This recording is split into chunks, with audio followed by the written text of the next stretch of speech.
Hello and welcome to Practical Inclusion on what is a much chillier day down here on Wadawurrung country.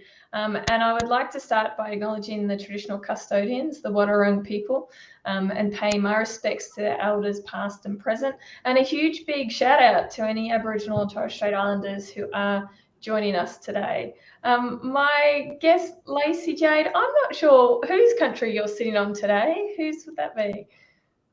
I am on Awabakal country, so up in New South Wales. Fantastic.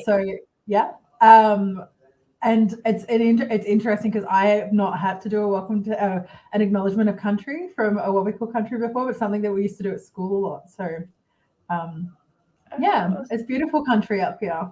Yeah, fantastic. And I don't think we've had anybody on that country before on the show, so that's always a good new learning for us too.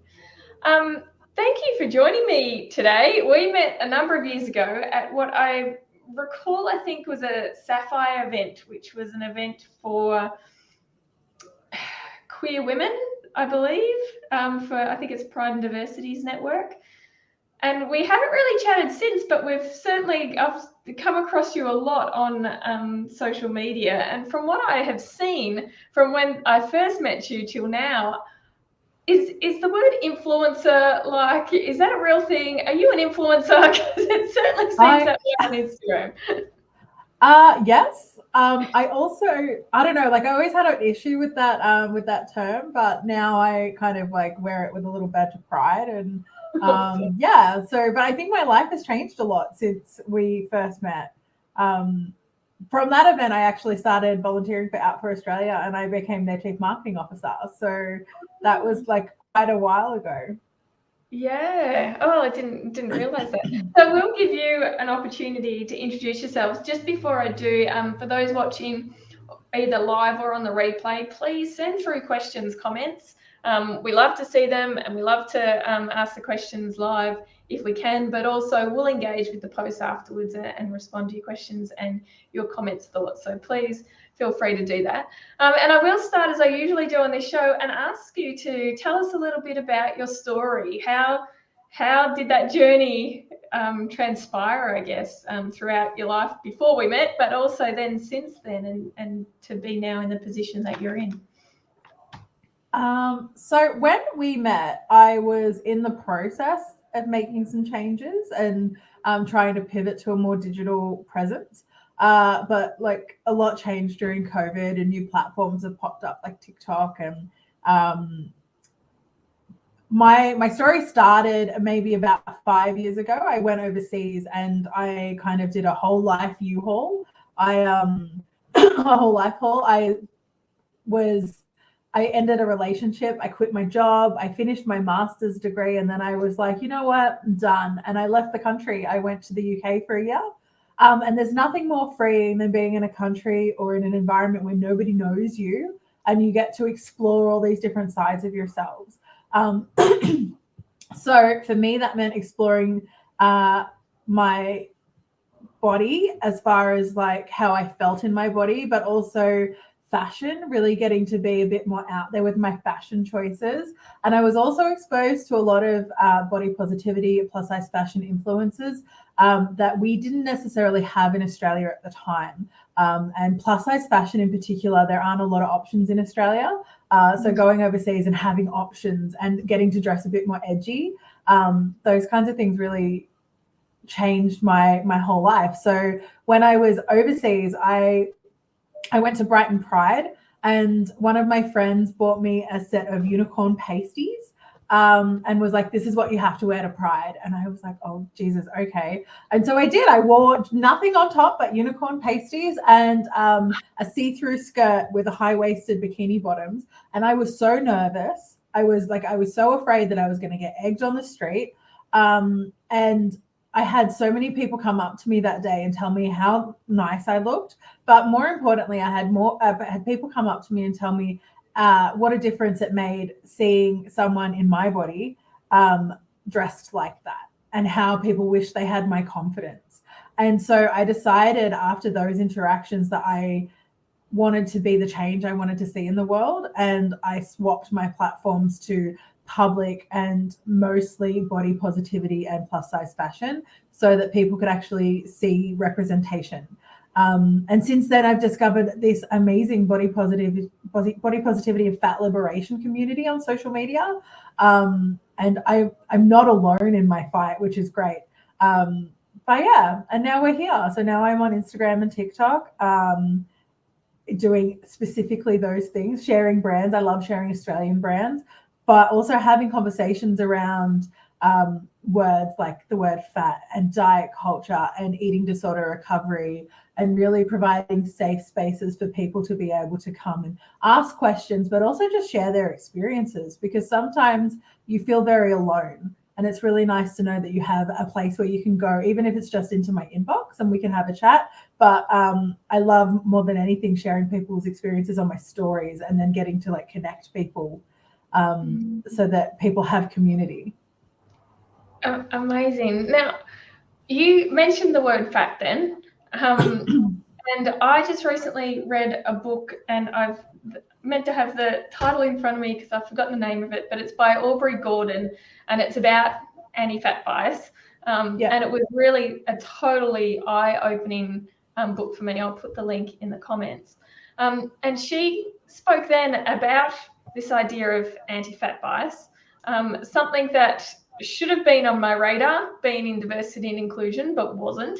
And so I'm really interested to talk through this a little bit with you in terms of how you think that plays out in Australian workplaces, and also around that word fat and using the word fat, and you know, the complexities that go with that.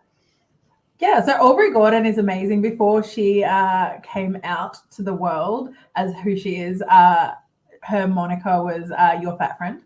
And she held an anonymous account that really helped to educate people, and being anonymous meant that she had more power and she was able to be really blunt without worrying about the negative repercussions. But then she got a book deal. And the book is amazing, but she decided to come out, and I really love her and admire her for doing that. I use the word fat, and I think most people in my circumstances do, as in like most people try to fight for body positivity and body neutrality, because it's like in the LGBT community when we decided to reclaim the word queer and use it as a positive word. And so that's what we're doing, is trying to reclaim a word that has so often been used to as a negative word, as an insult, and been thrown in our faces. And so now we're just trying to use it for its intended purpose. It's an adjective, plain and simple. I have fat, I am fat, but like it's not a negative thing. And that's not true of everyone. I have discussions with people regularly, and it takes a lot of unlearning to really remove the negative connotations from your brain. But also, like, it depends on who says it. You know, so my friends can call me fat and I can call myself fat. But if somebody I didn't know called me fat, then I would probably still take it with a grain of salt and be like, what was the meaning behind that? Yeah. But as far as diversity and inclusivity is concerned, I think when we think about diversity and inclusivity, we usually think about the queer community, and people of color, making sure that you've got a nice, you've got diversity in all shapes and sizes. Some businesses are catching up with with having disabled people in the workplace, which is amazing and so important. But fat people are really left at the bottom of that list and often ignored, because there's such a negative connotation around being fat. And that's not anybody's fault in particular. It's capitalism and the patriarchy's fault, but you know, because we're taught that being fat is such a bad thing, and so people don't really think about making allowances for people in different sized bodies. And I think that's a really important discussion to have. So even things as simple as like going to the doctor's office and making sure that your seats, like you have seat options available that don't include arms, so that it's comfortable for people to sit in. Just like tiny little things that you can do that make that ensure that everyone is comfortable in a workplace. Yeah, that was one of the things that stood out the most about reading Bree's book, was around the medical world and how it treats people of a larger body size, and the total exclusion that can be, that medical concerns are totally brushed off as always being about body size. And I imagine that could be an incredibly dangerous situation for many people. Absolutely. In my previous life, I was a nurse. I'm still a registered nurse for 10 years. And the way I've heard my colleagues speak about fat people is disgusting. But also my DMs are full of heartbreaking stories about people who've gone to, especially AFAB people, people assigned female at birth, going to their doctors with things like abdominal pain and getting it cast aside as, oh, that'll go away if you lose weight. And then finding out later or too late that they've had endometriosis for years, or ovarian cancer, and things like having knee pain, and finding out that it's a nerve thing. And doctors constantly telling people, oh, well, you need to lose weight, it'll make it easier for you to walk. And then having the patients turn around and say, but I can't physically walk. Like my legs hurt, I get shooting pain down my legs. So it's a nerve thing, not a fat thing. And then you have a lot of surgeons and anaesthetists refusing to operate on patients because of their weight. And so then they're left with medication that sometimes doesn't work, or medication that's often addictive. It's a really dangerous game to play. And I am grateful that I have medical knowledge and I am able to advocate for myself when I go to the doctors. But even I struggle sometimes with a new doctor and they don't believe me. It's not easy, an easy system to navigate. There's a lot of medical gaslighting going on. Yeah, right. Certainly something that we need to be spending a lot more time and focus on by the sounds of things. I did want to shift, as you know, much of my audience is focused on workplace inclusion, and there's certainly a lot of health professionals that tune in as well. But thinking about, and this is how my mind's been churning over the last few weeks, is around how anti-fat bias impacts recruitment processes. Do you have any insights into how that might have impacted you or other people that you speak to, or what types of things organizations should be doing to become more aware of this? I once went for a job interview as a nanny, and I think I was like 17, 18 years old. And one of the prospective employer called one of my mum's friends who I used to babysit for a reference.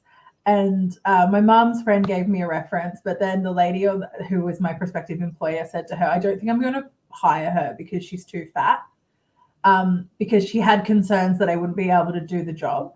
Even though at the time I was very active, I played netball, I quite successfully babysat all of these other kids, and she made a perception about me based on my weight that I wouldn't be able to do the job. And I think we're judgment is ingrained in us. We grow up in a society that teaches us to like judge what we see. And we all know you can't judge a book by its cover, but we all have these bias inside us that unless you're doing the work to unpack it, you don't really realize is there. And so quite often when you interview people for jobs and they are in bigger bodies, they're seen as lazy or incompetent. Because we're so used to seeing models in our advertising that are thin, then when a fat person is wearing the same clothes, often they're seen as unkempt or they're not putting in the same amount of effort. And so I often talk to people when they go to job interviews about stepping it up a level with their fashion, making sure that their hair is done right and their makeup is done right, because you really need to knock as many of those internal biases to the side and be able to focus on the work, which is easier said than done. I think sometimes I'm an advocate for blind interviews. So when you can't actually see the other person, because then you get to really focus on the answers that you're getting and on the person's CV rather than what they look like. I don't know what I think the answer is different for different fields though. Yeah, and I think that's really interesting, because often I talk about blind recruitment, and we've seen that it's a really positive thing when it comes to graduate roles, when there's not a CV of experience that's necessarily being assessed. But we find sometimes with blind recruitment, if you use that for more experienced roles, then we can see people who have had more traditional career pathways get a bump up in that process. And so it actually sometimes works against our diversity and inclusion goals. But what you're describing there makes a lot of sense too. If we're taking away that visual bias that we're taking in an interview, absolutely that's going to help move us forward in creating more equal opportunities. So it's an interesting one to think about. You recently shared on Instagram about a plane trip, and I know Aubrey talked a lot about planes as well. I was interested to see whether you'd be happy to share this, because I've witnessed things at airport against people in bigger bodies and always thought it was really quite disgusting. I'm tiny and it's difficult for me in planes at times. So I just can't imagine the struggle that goes on an air flight. Did you want to share a bit of the story that you had? Yeah, sure. I love traveling and I hate flying. Because of the size of my body. I in particular have never had a bad experience flying, not to the extent that some of my followers have. Like, I've heard stories of people going to sit in airplanes and have people refuse to sit next to them, or yell at them and ask the stewardess to move them, because of the sheer amount of size people take up. But what happened to me this week is that I was on a plane that was like a two-seater, two-row plane. So it was a small plane flying from Brisbane to Newcastle, and it was an old plane, so the seats were already smaller than they are usually. But even in a normal plane, a lot of people struggle. And I was sat next to another fat person, and I've never had that happen before. But both of us just kind of looked at each other and we were like, "Oh, we're screwed."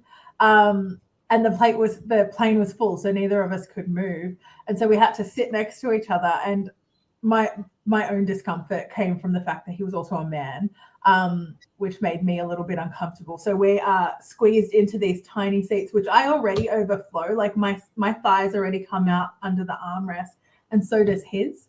And so like I was up against the window like this, and I was so uncomfortable. And I suffer from anxiety, and it's really well in check. But in that moment, I was like breathing.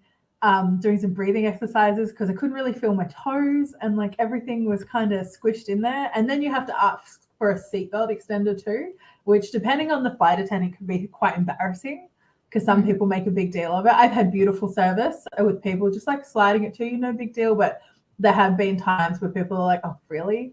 And it's a safety thing, you know? So yeah, it's an interesting thing to navigate, and it's such a shame, because I have so many people that message me that are like, "I really want to travel, but I'm terrified of getting on a plane. I'm terrified of being mistreated." And so they miss out on so many life enriching experiences because they're afraid. And I guess it's totally similar but different to the experiences that some people with different types of disability might have, but they have legislative protection, right? That that there is some recourse if they're not being treated fairly and equally. And I guess that's not the same for people in bigger bodies. Not that I'm aware of. It's partly because society still thinks that being fat is a bad thing, and being fat is something that a person can change. If you just change your diet and your exercise, then you can be thin, which the research shows isn't true. You know, it might be true for some people, but it's not true for a lot of people. Genetics, mental health, physical health, medication that people are on all affect people's physical size, as well as the fact that most of us have been in lockdown for 2 years. You know, bodies change. But people still have, like, if you read the comment section of anything that's talking about someone who decided not to lose weight, I recently saw an article, and I didn't even read the article, but I did go to the comment section just to refresh my memory that these things exist, about a photographer who was charging more for plus size models than straight size models. And the comment sections were rife with fat phobia, because people were like, well, you know, it's their choice. They should be charged more, which just isn't true. And I think, you know, that's the point, isn't it? So many people still think that that is a choice, and yet logically it makes zero sense, because, as you say, we know we're all got totally different genetics, and one person can eat the exact same food and exercise in the exact same amount of time, and you don't have the exact same size bodies. Exactly.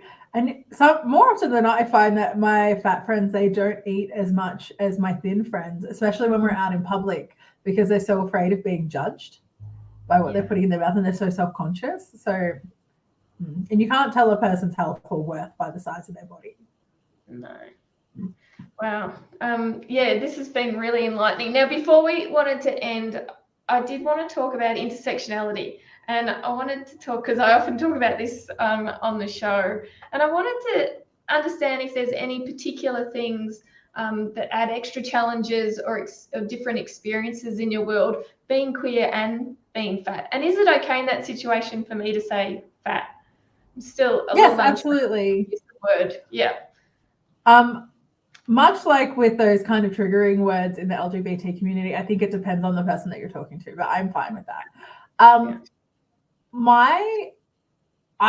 So I actually like being plus size in part of the LGBTQA plus community, because I find for the most part, queer people are much more accepting of different body sizes and different abilities. So it's much easier to date as a fat queer person than I'm assuming it is to date as a fat straight person. But also, like, my friends are all very non-judgmental. They don't care if you've got body hair or if you've got body fat or whatever, as long as you're like living your best life, and they're constantly hyping me up, and I love that, and vice versa. But I am lucky that over the last 10 years, I've been a nurse. And so it's really hard to discriminate in nursing as far as recruitment is concerned. So I have facial piercings and I'm covered in tattoos. And a lot of nursing is queer. And as long as I have scrubs that can fit me, then I can do my job.